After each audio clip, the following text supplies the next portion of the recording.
صوبہ خیبر پختونخوا میں کھیل اور کھلاڑیوں کی سرگرمیوں اور ان کے مسائل پر روشنی ڈالنے کے لیے جسارت کے زیر اہتمام قیوم اسپورٹس کمپلیکس پشاور میں ایک فورم کا انعقاد کیا گیا۔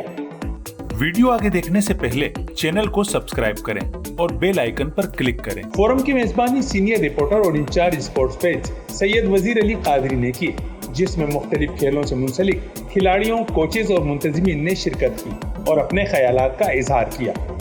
اسپورٹس آرگنائزر خواجہ نادر نے اس موقع پر کہا کہ صوبائی اسپورٹس بورڈ کے پاس ٹیبل ٹینس ہال ہی نہیں ہے، پاکستانی اسپورٹس بورڈ اور اس سے ملحقہ ادارے چند لاکھ روپے خرچ کر کے انفراسٹرکچر بنانا چاہتے ہیں۔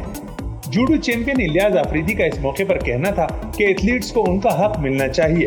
اپنے کیریئر میں ملک کے لیے سونے، چاندی سمیت کئی تمغے جیتے، مگر پاکستان میں اسپورٹس کی حالت پر رونا آتا ہے۔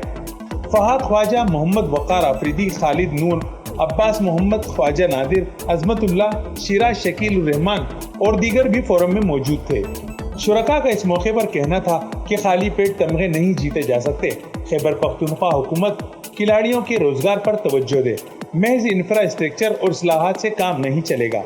فیس لے کر غریبوں کو کھیل سکھانا کوئی کمال کی بات نہیں۔ انہوں نے سوال اٹھایا کہ کھانے کو نہیں تو والدین کھیل کے لیے رقم کہاں سے لائیں۔ کیمرہ مین عثمان ٹی والا کے ساتھ قمر الرحمان، جسارت نیوز، پشاور۔